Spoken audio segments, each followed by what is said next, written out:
Hello students, आज जो है हम देखेंगे पाठ 14 महाराष्ट्र राज्य का निर्माण कि किस तरह से हमारे महाराष्ट्र राज्य का निर्माण हुआ। भारत के स्वतंत्र होने के पश्चात भाषावार प्रांत रचना की मांग बड़ी मात्रा में की जा रही थी। अर्थात भाषा के आधार पर प्रांत की रचना, जब हमारा भारत देश स्वतंत्र हुआ तो उस समय उसके पश्चात स्वतंत्रता के बाद भाषावार प्रांत की रचना की मांग बड़ी मात्रा में की जा रही थी। अर्थात सभी जो है अपने भाषा के अनुसार प्रांत की रचना की मांग कर रहे थे और उसमें महाराष्ट्र में भी मराठी भाषी राज्य की मांग की जाने लगी। तो यहाँ पर खालिस्तान के लिए पूछा जा सकता है कि भारत के स्वतंत्र होने के पश्चात खालिस्तान प्रांत की रचना की बड़ी मात्रा में मांग की जा रही थी। तो किसकी की जा रही थी? भाषावार प्रांत की। इसके बाद ये भी पूछा जा सकता है कि महाराष्ट्र में भी या खालिस्तान में मराठी भाषी राज्य की मांग की जाने लगी। तो कहाँ पर? महाराष्ट्र में। इसके लिए 1946 ईस्वी में से संयुक्त महाराष्ट्र आंदोलन प्रारंभ हुआ। तो यहाँ पर एक प्रश्न बनता है कि संयुक्त महाराष्ट्र आंदोलन का प्रारंभ क्यों हुआ? तो ये उत्तर स्वरूप हमें मिलता है कि संयुक्त महाराष्ट्र आंदोलन का प्रारंभ मराठी भाषावर प्रांत की रचना के लिए हुआ और यह आंदोलन कई मोड़ों और परिवर्तनों को पार करता हुआ अंततः 1 मई 1960 ईस्वी को महाराष्ट्र राज्य के निर्माण तक पहुंच गया। तो उत्तर स्वरूप प्रश्न पूछा जा सकता है हमें कि संयुक्त महाराष्ट्र आंदोलन का क्या प्रभाव पड़ा। तो संयुक्त महाराष्ट्र आंदोलन के कारण 1 मई 1960 ईस्वी को महाराष्ट्र राज्य के निर्माण हुआ। अब यहाँ पर खालिस्तान के लिए आ सकता है कि खालिस्तान को महाराष्ट्र राज्य का निर्माण हुआ। तो महाराष्ट्र राज्य का निर्माण कब हुआ? 1 मई 1960 ईस्वी को महाराष्ट्र राज्य का निर्माण हुआ। अब हम देखेंगे कि किस तरह से महाराष्ट्र राज्य की पृष्ठभूमि रखी गई, उसकी पृष्ठभूमि के बारे में हम अध्ययन करेंगे। तो जैसे कि हम सभी जानते हैं कि महाराष्ट्र अर्थात मराठी भाषी प्रांत, तो यहाँ पर मराठी भाषी लोगों के एकत्रीकरण का विचार 20वीं शताब्दी के प्रारंभ से ही अनेक जानकारों ने प्रकट करना शुरू कर दिया।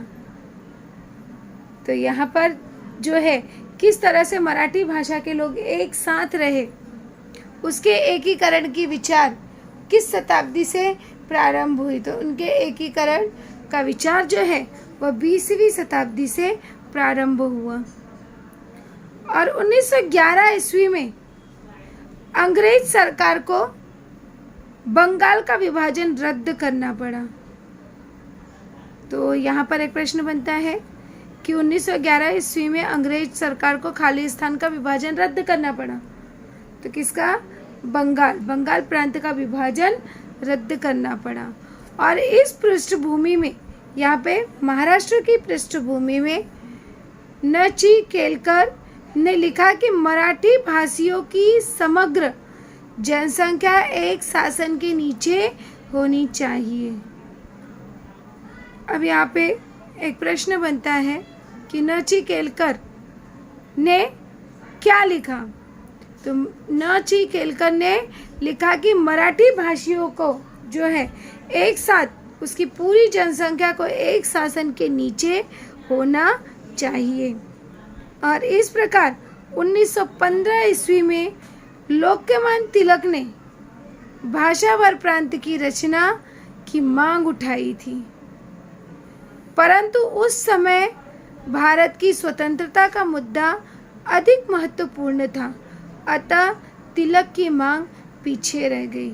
तो यहाँ पर एक प्रश्न कारण लिखो के लिए बनता है कि भाषावार प्रांत की रचना की मांग तिलक की पीछे रह गई। कारण लिखो। तो कारण स्वरूप हमें मिलता है पहला पॉइंट कि न.ची. केलकर ने लिखा कि मराठी भाषियों को समग्र जनसंख्या एक शासन के नीचे होनी चाहिए। सेकेंड पॉइंट, 1915 ईस्वी में लोकमान्य तिलक ने भाषावर प्रांत रचना की मांग उठाई थी, परंतु उस समय भारत की स्वतंत्रता का मुद्दा अधिक महत्वपूर्ण था और इस प्रकार से अतः तिलक की मांग पीछे रह गई। 12 मई 1946 ईस्वी को बेलगांव में आयोजित साहित्य सम्मेलन में संयुक्त महाराष्ट्र के संदर्भ में महत्वपूर्ण प्रस्ताव पारित किया गया। तो एक प्रश्न बनता है कि संयुक्त महाराष्ट्र के संदर्भ में महत्वपूर्ण प्रस्ताव कब पारित किया गया? तो 22 मई 1946 ईस्वी को बेलगांव में आयोजित साहित्य सम्मेलन में संयुक्त महाराष्ट्र के संदर्भ में महत्वपूर्ण प्रस्ताव पारित किया गया। संयुक्त महाराष्ट्र परिषद, अब हम देखेंगे कि संयुक्त महाराष्ट्र परिषद क्या है और उसने क्या कार्य किया। तो 28 जुलाई को मुंबई में शंकर राव देव की अध्यक्षता में महाराष्ट्र एकीकरण परिषद आयोजित की गई। तो यहाँ पर प्रश्न बनता है कि किसकी अध्यक्षता में महाराष्ट्र एकीकरण परिषद आयोजित की गई? तो यहाँ पर उत्तर स्वरूप में मिलता है कि 28 जुलाई को मुंबई के शंकर राव देव की अध्यक्षता में महाराष्ट्र एकीकरण परिषद आयोजित की गई और इस परिषद ने यह प्रस्ताव पारित किया कि मराठी भाषी प्रदेशों का एक प्रांत बनाया जाए, तब उनका एक अलग प्रांत बनाया जाए और इसमें मुंबई मध्य प्रांत के मराठी भाषी तथा मराठवाड़ा और गोमंतक, ये सब स्थान के नाम हैं, गोमंतक के मराठी भाषी क्षेत्रों का समावेश किया जाए। तो यहाँ पर एक प्रश्न बनता है कि संयुक्त महाराष्ट्र परिषद में कौन सी मांग रखी गई? तो यहाँ पर यह कौन सा प्रस्ताव पारित किया गया? तो उत्तर स्वरूप हमें मिलता है कि संयुक्त महाराष्ट्र परिषद ने यह प्रस्ताव पारित किया कि मराठी भाषी प्रदेशों का एक प्रांत बनाया जाए और इसमें मुंबई मध्य प्रांत के मराठी भाषी और मराठवाड़ा और गोमंतक के मराठी भाषी क्षेत्रों का समावेश किया जाए। तो इस प्रकार से यहाँ पर संयुक्त महाराष्ट्र परिषद का जो है यहाँ पर समावेश हुआ। अब आगे हम देखेंगे दार कमीशन कि ये दार कमीशन क्या है। संविधान सभा के अध्यक्ष डॉक्टर राजेंद्र प्रसाद ने 17 जून 1946 ईस्वी को न्यायाधीश एस.के. दार की अध्यक्षता में भाषावर प्रांत रचना के लिए दार कमीशन की स्थापना की गई। तो यहाँ पर हम प्रश्न पूछा जा सकता है कि दार कमीशन की स्थापना कब और क्यों की गई? तो यहाँ पर संविधान सभा के अध्यक्ष, जो संविधान सभा है उसके अध्यक्ष डॉक्टर राजेंद्र प्रसाद जी थे। तो डॉक्टर राजेंद्र प्रसाद ने 17 जून 1946 ईस्वी को न्यायाधीश का नाम था एस.के. दार। तो न्यायाधीश एस.के. दार की अध्यक्षता में भाषावर प्रांत रचना के लिए उन्होंने दार कमीशन की स्थापना की। 10 दिसंबर 1948 ईस्वी को दार कमीशन का प्रतिवेदन, मतलब होता है रिपोर्ट, तो रिपोर्ट प्रकाशित हुआ, परंतु इसमें यह समस्या हल नहीं हो सकी और इसी को कहा जाता है दार कमीशन। अब इसी कड़ी में हम आगे देखेंगे, या इस तरह से यहाँ पे प्रश्न पूछा जा सकता है कि दार कमीशन के विषय में जानकारी दीजिए। तो यहाँ पे दार कमीशन क्या है? संविधान सभा के अध्यक्ष डॉक्टर राजेंद्र प्रसाद ने 17 जून 1946 ईस्वी को न्यायाधीश SK दार की अध्यक्षता में भाषा व प्रांत रचना के लिए दार कमीशन की स्थापना की। और दूसरा पॉइंट, 10 दिसंबर 1948 ईस्वी को दार कमीशन का प्रतिवेदन अर्थात रिपोर्ट पर प्रकाशित हुआ, जिसमें यह समस्या जो थी उसका कोई भी समाधान नहीं हुआ। अब इसी कड़ी में हम आगे देखेंगे JVP समिति कि JVP समिति क्या है। भाषा व प्रांत रचना निर्माण करने की स्थिति का अध्ययन करने हेतु कांग्रेस ने 19 दिसंबर 1948 ईस्वी को एक समिति गठित की, जिसमें पंडित जवाहरलाल नेहरू, वल्लभ भाई पटेल और पट्टाभी सीतारामन्या का समावेश था। तो यहाँ पे एक प्रश्न बनता है कि JVP समिति में किसका समावेश था। तो JVP अर्थात जवाहरलाल नेहरू, वल्लभ भाई पटेल और पट्टाभी सीतारामन्या का समावेश था। इसी को कहा जाता है JVP। J for Jawaharlal Nehru और V फॉर वल्लभ भाई पटेल और P से पट्टाभी सीतारामन्या। तो इस तरह से ये जो तीन लोग थे इनका ही त्रिसदस्यीय समिति बनाई गई। इन तीनों सदस्यों ने के प्रथम अक्षरों के आधार पर यह समिति JVP के रूप में जानी जाती है। अभी यहाँ पर पूछा जा सकता है कि JVP का क्या अर्थ है। तो JVP अर्थात पंडित जवाहरलाल नेहरू, वल्लभ भाई पटेल और पट्टाभी सीतारामन्या के का समावेश था और इन तीनों के प्रथम अक्षरों के आधार पर ही JVP समिति की रचना की गई। इस समिति ने अपने प्रतिवेदन मतलब जो भी उन्होंने रिपोर्ट लिखा, प्रतिवेदन मतलब होता है रिपोर्ट, तो इस समिति ने अपने प्रतिवेदन में सिफारिश की कि भाषावार प्रांत रचना कांग्रेस को सैद्धांतिक रूप से स्वीकार है, परंतु यह उचित समय नहीं है और इस प्रतिवेदन के विरोध में पूरे महाराष्ट्र में तीखी प्रक्रिया उभरी और इसी समय लोगों के बीच में जो है वो एक जन जागृति का निर्माण हुआ और जन जागृति के लिए सेनापति बापट ने प्रभात फेरी निकाली। तो यहाँ पर प्रश्न पूछा जा सकता है कि महाराष्ट्र में जन जागृति के लिए किसने प्रभात फेरी निकाली। तो उत्तर स्वरूप हमें मिलता है सेनापति बापट ने। आचार्य अत्रे ने मुंबई नगर निगम में मुंबई सहित संयुक्त महाराष्ट्र का प्रस्ताव रखा। तो यहाँ पर एक प्रश्न बनता है कि मुंबई नगर निगम में मुंबई सहित संयुक्त महाराष्ट्र का प्रस्ताव किसने रखा। तो यहाँ पर किसने रखा, आचार्य अत्रे ने रखा और यह प्रस्ताव 50 विरुद्ध और 35 मतों से पारित हुआ। इसमें जनता की इच्छा स्पष्ट हो गई कि मुंबई महाराष्ट्र में होनी चाहिए। लोगों ने जो है मुंबई का स्थान निश्चित कर दिया। तो इस प्रकार से मुंबई जो है वह महाराष्ट्र का एक अंग बन गया। अब इसी कड़ी में हम देखेंगे राज्य पुनर्रचना आयोग की किस तरह से राज्य पुनर्रचना आयोग की रचना हुई। भारत सरकार ने न्यायमूर्ति S. अफजल अली की अध्यक्षता में 19 दिसंबर 1953 ईस्वी को राज्य पुनर्रचना आयोग का गठन किया।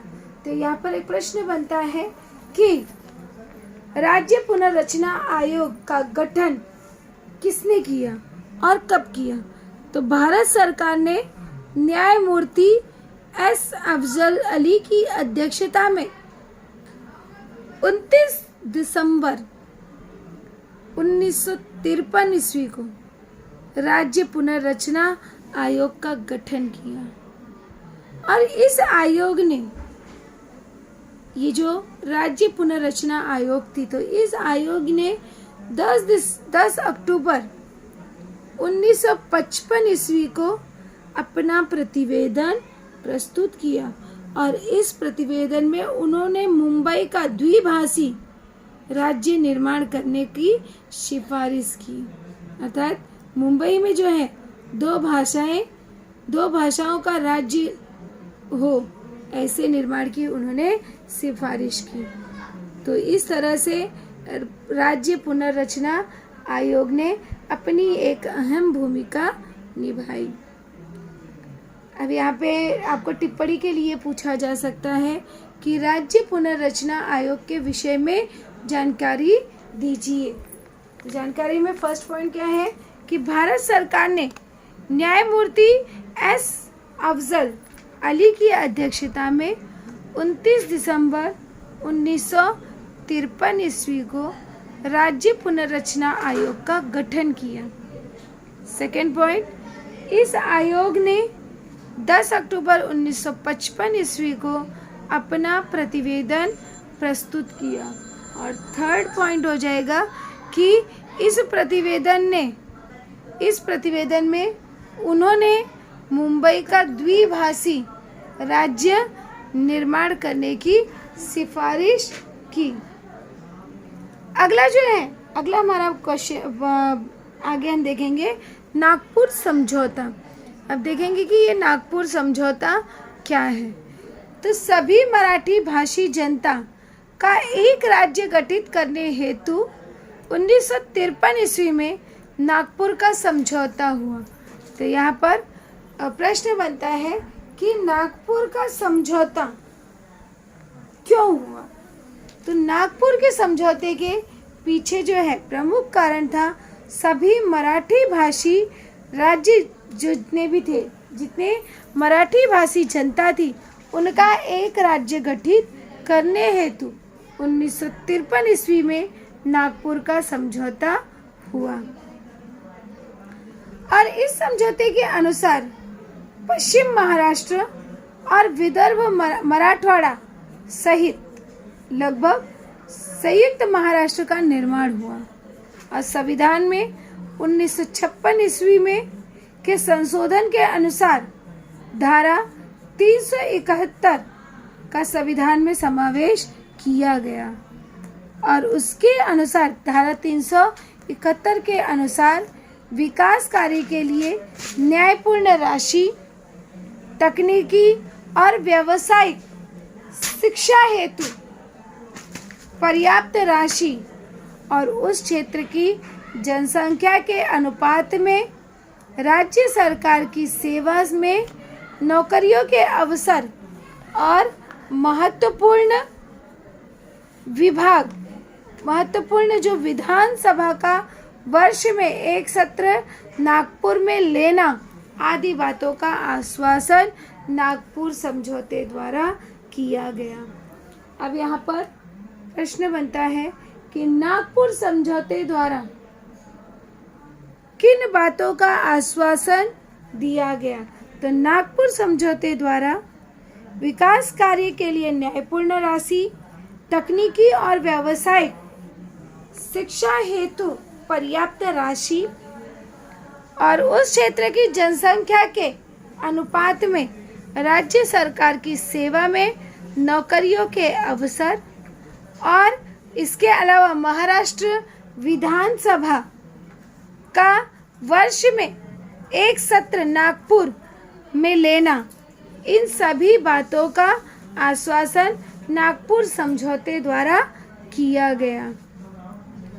अब इसके बाद जो है यहाँ पर हम आगे देखते हैं मराठी भाषियों का मुंबई सहित महाराष्ट्र का निर्माण होना चाहिए, इस हेतु संघर्ष आरंभ हुआ। तो यहाँ पर मराठी भाषियों का संघर्ष क्यों आरंभ हुआ। तो मराठी भाषियों का मुंबई सहित मतलब मुंबई में भी और साथ ही साथ महाराष्ट्र में भी निर्माण होना चाहिए, इसके लिए संघर्ष प्रारंभ हुआ और मुंबई में कामगार मैदान पर विशाल सभा हुई। यहाँ पर खालिस्तान के लिए प्रश्न पूछे जा सकते हैं कि खालिस्तान में कामगार मैदान पर विशाल सभा हुई, तो कहाँ पर हुई?